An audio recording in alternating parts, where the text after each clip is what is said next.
Social ಮೀಡಿಯಾದಲ್ಲಿ reels ಮಾಡ್ತಾ ಸ್ನೇಹ ಗಳಿಸಿ ನಂತರ ಪ್ರೀತಿಗೆ ತಿರುಗಿ ಈ ಜೋಡಿ 4 ವರ್ಷಗಳಿಂದ ತುಂಬಾ ಟ್ರೆಂಡಿಂಗ್ ನಲ್ಲಿತ್ತು.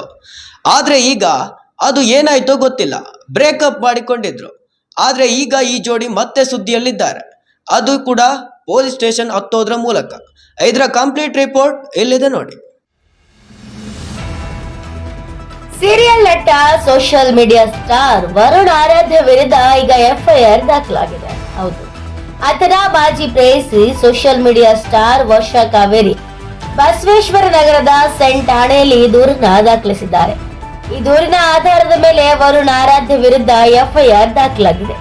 ಈ ದೂರಿನಲ್ಲಿ ವರ್ಷಾ ಕಾವೇರಿ ಉಲ್ಲೇಖಿಸಿರುವಂತೆ, ನನ್ನ ಖಾಸಗಿ ಫೋಟೋಗಳು ಮತ್ತು ವಿಡಿಯೋಗಳನ್ನ ಬಳಸಿಕೊಂಡು ವರುಣ್ ಆರಾಧ್ಯ ತನಗೆ ಬ್ಲಾಕ್ ಮೇಲ್ ಮಾಡ್ತಿದ್ದಾನೆ ಮತ್ತು ಜೀವ ಬೆದರಿಕೆಯನ್ನ ಹಾಕ್ತಿದ್ದಾನೆ ಎಂದು ವರ್ಷಾ ಕಾವೇರಿ ಕಂಪ್ಲೇಂಟ್ ಲಾಂಚ್ ಮಾಡಿದ್ದಾರೆ. ವರುಣ್ ಮತ್ತು ವರ್ಷಾ ಪ್ರೀತಿಯಲ್ಲಿದ್ದಾಗ ವರುಣ್ ಮೊಬೈಲ್ ನಲ್ಲಿ ಆತ ಬೇರೆ ಹುಡುಗಿಯ ಜೊತೆಗಿರುವ ಖಾಸಗಿ ಫೋಟೋವನ್ನ ನೋಡಿ ವರ್ಷಾ ಈ ಬಗ್ಗೆ ಪ್ರಶ್ನೆ ಮಾಡಿದಾಗ ವರುಣ್ ಈ ರೀತಿ ಬೆದರಿಕೆ ಹಾಕಿದ್ದಂತೆ. ವರುಣ್ ಆರಾಧ್ಯ ಮತ್ತು ವರ್ಷಾ ಕಾವೇರಿ ಈ ಹಿಂದೆ ಪರಸ್ಪರ ಪ್ರೀತಿಯಲ್ಲಿದ್ರು.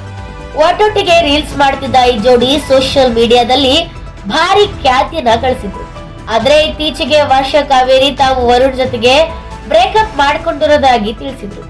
ವರ್ಷಾ ಕಾವೇರಿ ತಮ್ಮ ದೂರಿನಲ್ಲಿ ಹೇಳ್ಕೊಂಡಿರುವಂತೆ 2019ರಿಂದ 2023ರ ಸೆಪ್ಟೆಂಬರ್ ವರೆಗೆ ಬರುವ ಆರಾಧ್ಯ ತಮಗೆ ಈ ರೀತಿ ಖಾಸಗಿ ಫೋಟೋಸ್ ಮತ್ತು ವಿಡಿಯೋಗಳನ್ನ ವಾಟ್ಸ್ಆಪ್ ಮೂಲಕ ಕಳುಹಿಸಿ ಬ್ಲಾಕ್ ಮೇಲ್ ಮಾಡಿದ್ದಾರೆ ಮತ್ತು ಬೇರೆಯವರನ್ನ ಮದುವೆಯಾದ್ರೆ ಇಬ್ಬರನ್ನು ಕೊಲ್ಲೋದಾಗಿ ಬೆದರಿಕೆ ಹಾಕ್ತಿದ್ದಾರೆ ಎಂದು ಹೇಳಿಕೊಂಡಿದ್ದಾರೆ.